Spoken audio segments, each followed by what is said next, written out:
Welcome. Welcome to San Francisco's James R. Herman Cruise Terminal at Pier 27.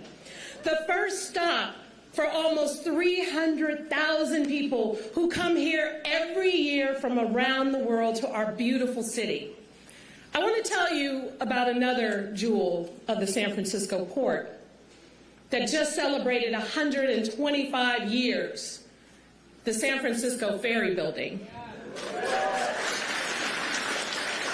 In the 19th century, commuters and visitors traveled by train or ferry or both. So a ferry terminal on the waterfront right downtown was a practical necessity. It was the SFO of its day, Grand Central Station. But as we so often do, San Francisco built a practical space of world-class beauty with a 245-foot clock tower, a long arched arcade, and an interior worthy of a Renaissance cathedral. At the foot of Market Street, a beautiful bridge from water to land, the Ferry Building announced to every commuter, every traveler, this is San Francisco. You have arrived. Until that is, in the late 1930s, when two new bridges, the Bay and the Golden Gate, and the rise of the automobile made the Ferry Building seem outdated and unwanted. Soon, the grand interior was converted to drab cubicles, and then, in an act of urban planning catastrophe that only the 1950s could spawn, a double-decker freeway rose in the Ferry Building's front yard, slicing it from the city it served. For decades, this great landmark was isolated, nearly forgotten, a crumbling shell of its former glory. No one went there. No one bet on its future. Its time had passed. But then the freeway came down, and the city created a new walkable Grand Embarcadero with the Giants on one end and a restored Ferry Building at the center. With patience, smart planning, investment, and time, San Francisco turned a discarded transit hub back into a global icon, a famous city's most famous landmark, as Herb Caen called it. Today, the Ferry Building hosts shops, artisans, restaurants, farmers markets, and ferries, and thousands of tourists and locals. And just a few months ago during APEC, it hosted leaders from around the world. This one building at the heart of downtown says a lot about our downtown and about our city. First, beautiful places, world-class, desirable places, are never forgotten for long. Second, our local government, with the right vision and right investment and right support, can spark monumental turnarounds. Third, and most important, never, ever bet against San Francisco.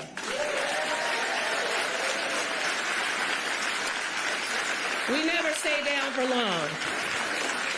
We have faced incredible challenges in the past 5 years, two unparalleled health crises, one in the form of COVID, the other in the form of fentanyl, and a national reckoning on policing and public safety. And I know some people inside and out of San Francisco feel these challenges have overwhelmed us.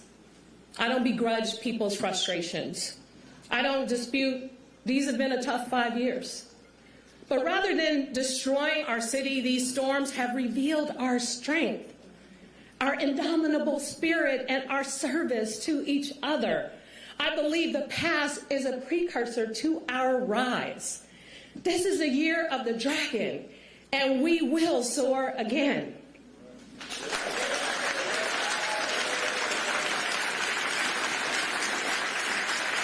We all know the story.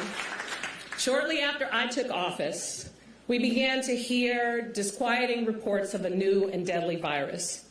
Soon enough, COVID-19 would upend the world. San Francisco declared an emergency in February of 2020, and then, with our partners around the Bay, issued the first shutdown order in the country. My administration then marshaled the Department of Emergency Management, Public Health, and staff from throughout city government to mobilize and to turn our convention center into a global COVID command center. We cut through the bureaucratic red tape to set up testing sites, community hubs, and vaccination sites around the city. City workers fanned out to tend to our most vulnerable residents. And as nursing homes across the country saw ballooning death rates, we protected our seniors at Laguna Honda and elsewhere.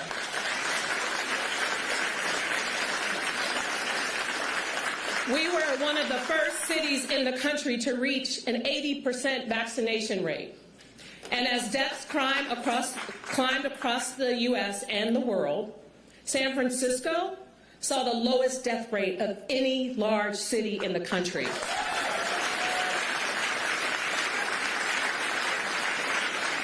People want to say our civic government is dysfunctional, we can't collaborate, we can't get hard things done. Tell that to the thousands of San Franciscans that are alive today because of what we did.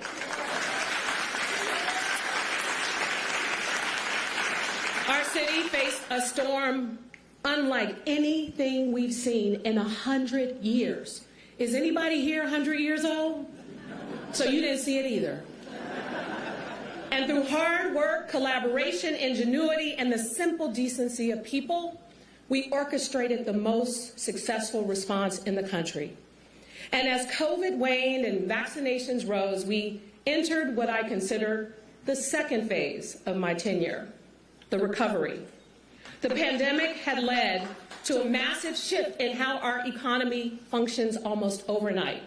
Work from home exposed a weakness in economies in big cities, especially tech-forward San Francisco. We were too dependent on fields that can work from home.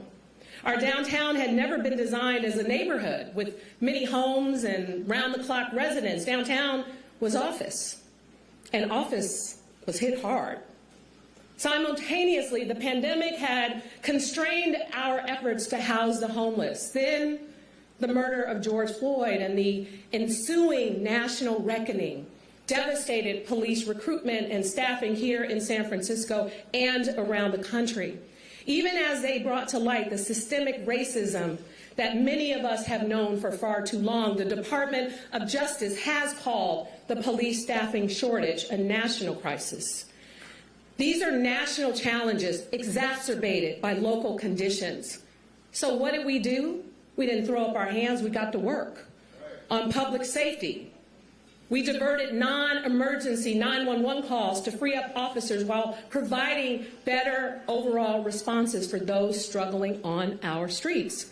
I appointed a former hate crimes prosecutor as our new district attorney, and Brooke Jenkins began prosecuting crimes.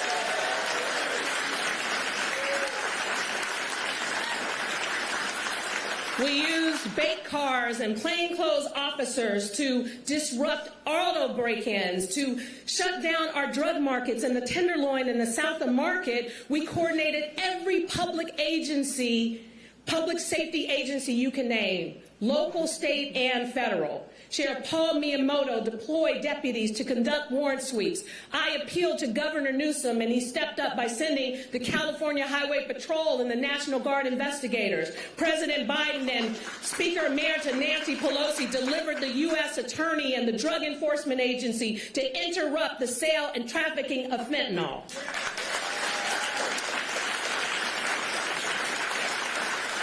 And all of these efforts have paid off. We doubled the number of drug arrests in 2023. Retail theft and car break-ins plummeted. Our homicide arrest rate was 85% in 2023, 25 points higher than the national average. And our crime rate is the lowest it's been in 10 years.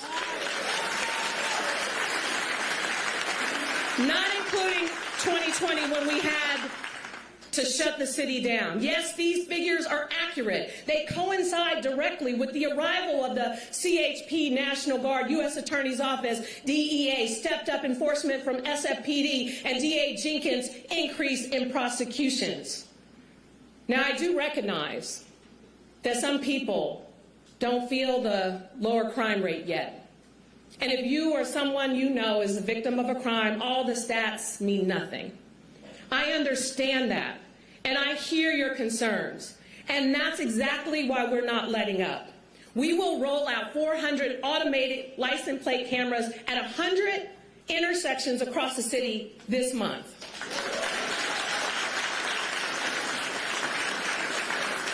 Thanks to the voters for approving Proposition E on Tuesday, we will be installing new public safety cameras in high crime areas, deploying drones for auto theft, car break-ins, and other crimes, and changing police department rules so our sworn officers are out in the field and not behind a desk.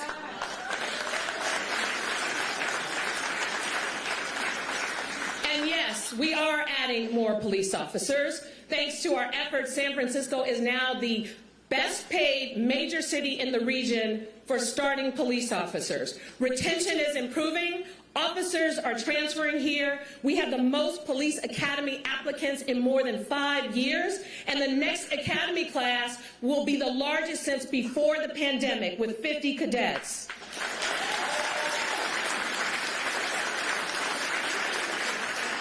With all of that, we will add 200 more officers in the next year and get to full police staffing in 3 years. At the same time, we are not sacrificing our reform work. The San Francisco Police Department is on track to reach the 272 Department of Justice reforms by April of this year. Thank you to those who led these efforts, including our police chief, Bill Scott.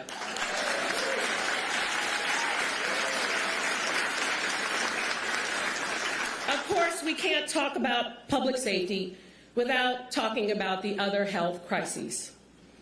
This is a national tragedy. Fentanyl is impacting our cities, both large and small, urban and rural. It's awful and it's heartbreaking. And while I am stepping up enforcement of our laws because that's what our residents deserve and that's what our city needs, I remain absolutely committed to saving lives. Our approach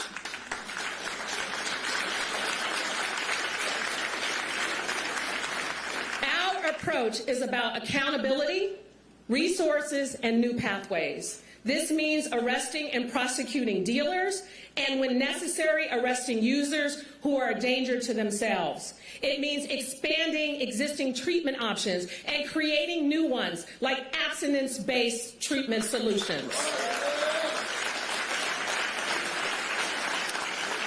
Yes, offering people services is critical, but frankly, we must compel some people into treatment.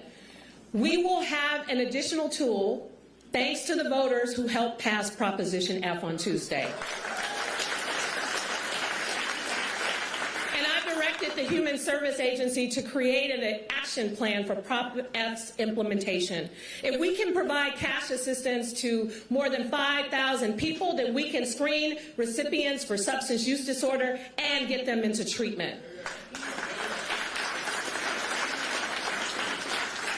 And we have the services they need, including 15 free clinics across San Francisco that can administer buprenorphine on day one. We are delivering on our goal of adding 400 new treatment beds, and if Governor Newsom's Prop 1 passes, we have a real opportunity to add hundreds more. We're not waiting. We're doing the work with Supervisor Mandelman, so when the state opens the pipeline for new beds, San Francisco is ready and first in line.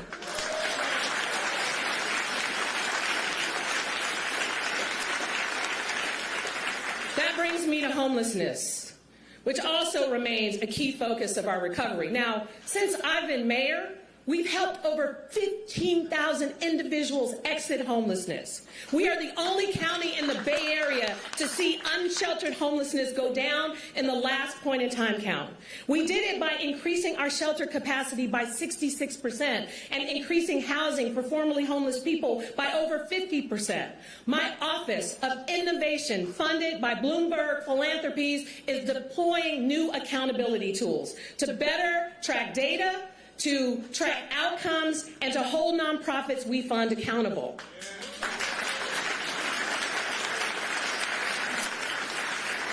Our encampment teams are bringing people indoors and bringing down the tents despite attempts by the courts and by some advocates to obstruct our efforts. With City Attorney David Chu, we fought hard, and we've helped more than 1,500 people into shelter from encampments just over the past 6 months.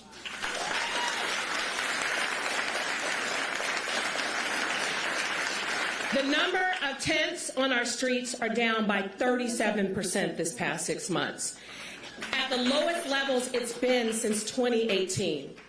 The other day, a gentleman asked me, how can we help so many homeless people but still have thousands more? Well, we know people fall into homelessness for many reasons, and that we have programs preventing homelessness for San Franciscans every single day. But we also know we keep housing people, and people do keep coming here.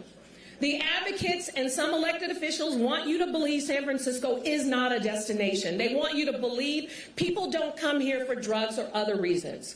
We all know that's not true. Of those arrested for public drug use in the Tenderloin and South of Market over the last year, over half were not San Francisco residents. Half. I've had enough of it, and clearly the voters have had enough of it too. So we're not letting up.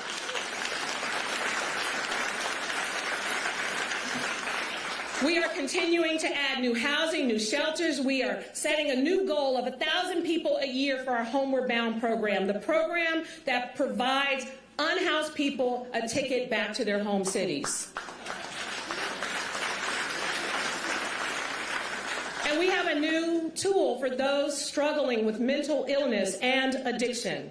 For decades, state laws have prevented us from compelling people into treatment even when their families are begging us to do so. The people who are truly suffering, you see them walking in and out of traffic or screaming at nothing in particular, the people who so desperately need help. I have fought to change our state conservatorship laws for years, and we finally have succeeded. Now, we are implementing the changes faster than any other county in the state. So far this year, we've increased the number of people submitted for conservatorship by 170% compared to last year. That is how we make change. That is how we save lives. And of course, there's the pandemic-related issues felt most acutely in San Francisco. Our downtown recovery. I have always believed we need to start with a question. And it's not, how do we make downtown what it was, but rather, what do we want our downtown of the future to be? In 2022-2023, we worked with trade groups, business owners, builders, neighbors, and city departments to create the roadmap to downtown San Francisco's future. A comprehensive plan for a dynamic, resilient downtown with residents, nightlife, and businesses. A neighborhood that keeps going around the clock. Downtown 24/7. The first tier of our roadmap focused on stabilization, filling our empty storefronts through our vacant to vibrant programs, creating attractions and nightlife activities, and delivering tax incentives. We are recruiting new businesses and continuing to see new leases signed, led by AI, which alone is projected to add 12 million square feet of office space by 2030. And it won't be AI alone. This is one of the most beautiful urban environments in the world, with an unrivaled pool of talent, of builders and dreamers, and the largest collection of deployable capital in the country. But downtown can't just be about jobs. It can't just be the 9-to-5 financial district. We also need more people to live and study there. So our new initiative, 30 by 30, 30,000 more residents and students downtown by 2030.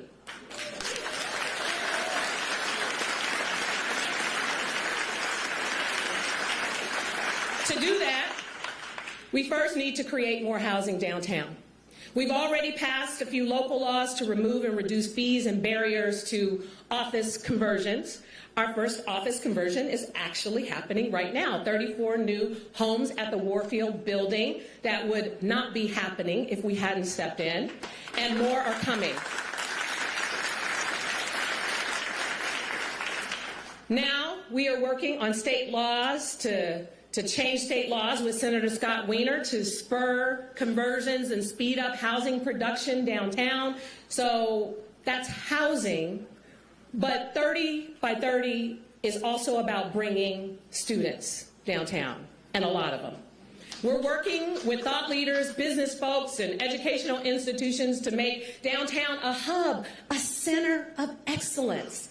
We've invited the University of California and historically black colleges and universities to join us, and some are coming as early as this summer.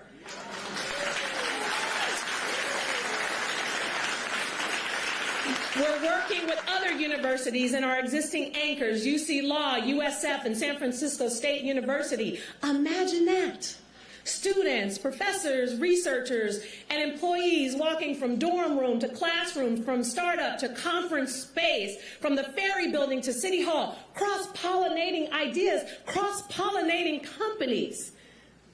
We will be leading the way in AI, climate tech, and biotech, and things we have never even imagined yet. Housing, students, innovation, that's our future.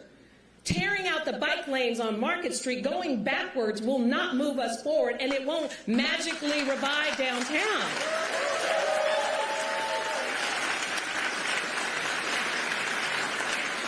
But 30,000 more people living and going to school down there will.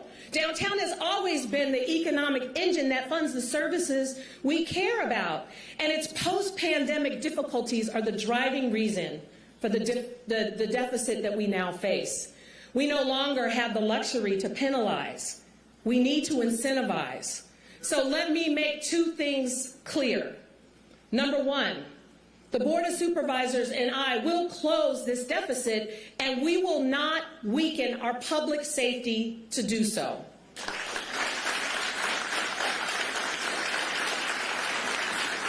Number two, I have a clear vision for downtown's future, and my administration will make it happen.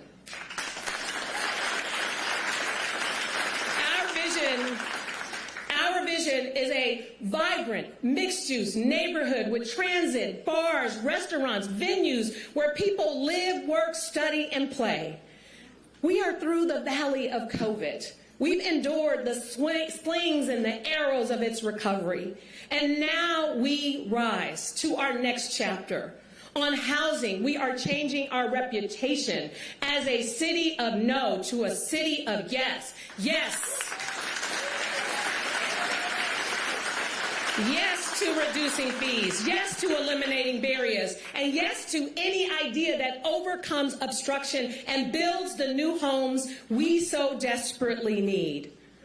Though there is one housing no I will commit to, any piece of anti-housing legislation that comes across my desk, I will veto.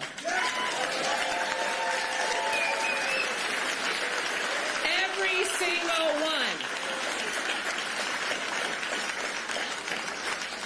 We have a state mandate, so let's build our projects like the power station where we broke ground last year, and Treasure Island, where just this week we relaunched a new phase of housing. Let's work with our land use chair, Supervisor Melgar, to keep advancing pro-housing laws through the board. And let's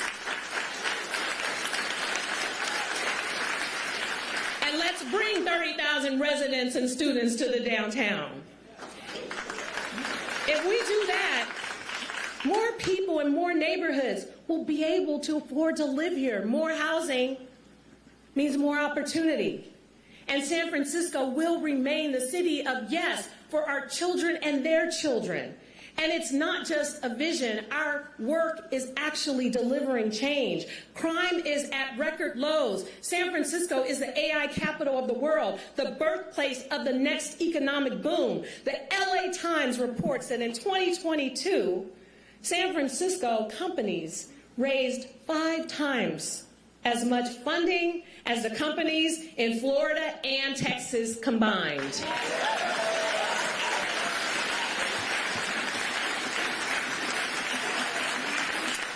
It's what they do to us. Our small business reforms, like first-year free, championed by Supervisor Hillary Ronen, are filling empty storefronts across the city. We are a national leader in early child care and education, doubling the number of kids getting care and subsidies in 2018. And paying our educators a real wage that recognizes them for the work that they do. We just hosted leaders from around the world for APEC, the biggest global stage for San Francisco since the signing of the United Nations Charter in 1945. Our parks are the best in the world, and we've massively expanded outdoor public areas from JFK Drive to India Basin that's come into the southern waterfront.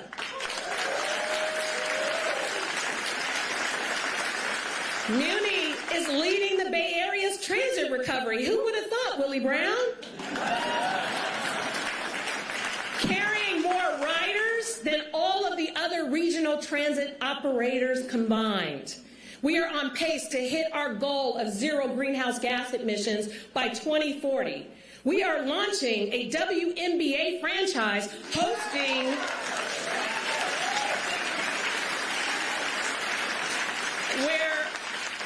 the NBA All-Star Game, the Super Bowl, and FIFA World Cup.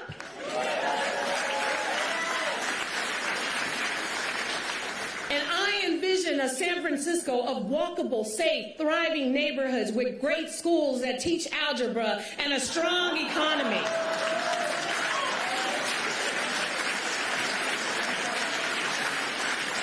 Where people get the help they need and where everyone is welcomed. I want to thank the voters for supporting this vision on Tuesday by backing these various propositions and the strong rejection of Proposition B. Thank you, Supervisors Joel Engardio and Matt Dorsey, for your work on algebra and police staffing. And congratulations to Scott Wiener, Matt Haney, and Catherine Stephanie on your impressive victories. As well as all those newcomers who bravely stepped forward to run for county committee. And let me say something to those in the press claiming Tuesday election means San Francisco is not a progressive city anymore. Building homes and adding treatment beds is progressive. Wanting good public education and effective police force, valuing the safety of our seniors from Chinatown to the Bayview, our immigrant and working families in the Tenderloin, is progressive.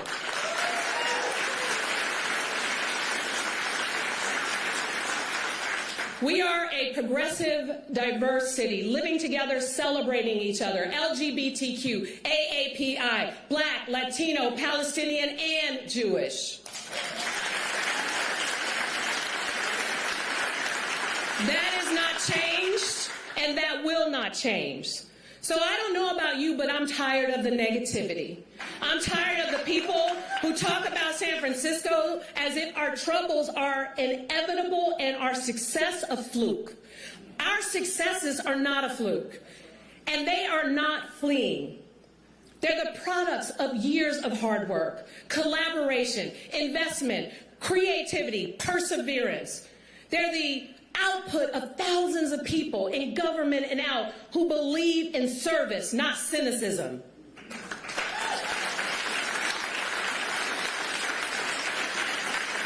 So I want to say something to those inside San Francisco and out who traffic in negativity, to sell ads, to advance white right-wing causes, to tear others down, or to simply stroke fear for their political convenience. I want to say this on behalf of the real people who you have been disparaging. On behalf of the nurses, the gardeners, the janitors, the counselors, the commissioners, the engineers, the emergency workers, the teachers, the transit operators who dedicate themselves to this city.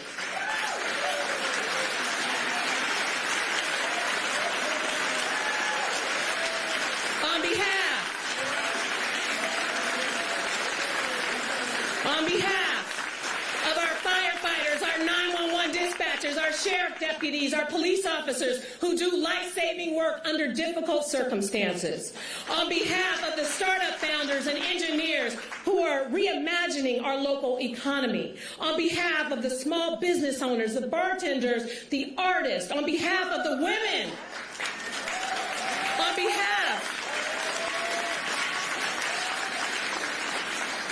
On behalf of the women here who let women everywhere know that we trust them to make their own decisions and offer them a safe haven when they do so.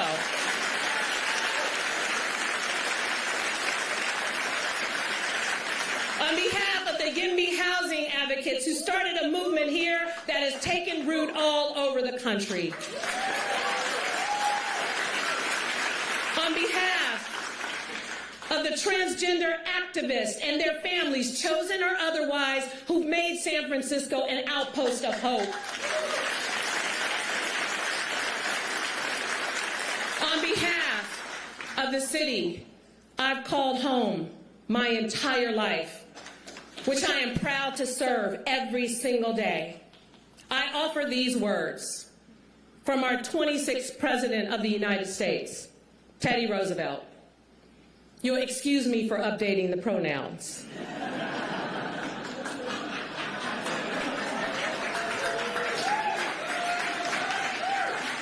It is not the critic who counts, not the man who points out how the strong woman stumbles, or where the doer of deeds could have done them better. The credit belongs to the woman who is actually in the arena.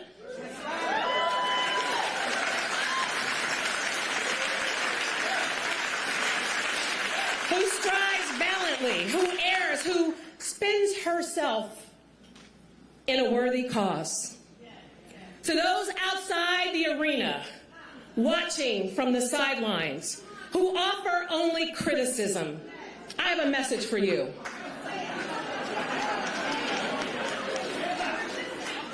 San Francisco is not wearing the shackles of your negativity any longer.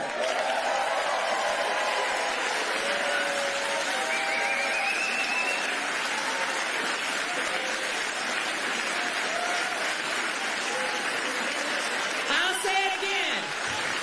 San Francisco is not wearing the shackles of your negativity any longer.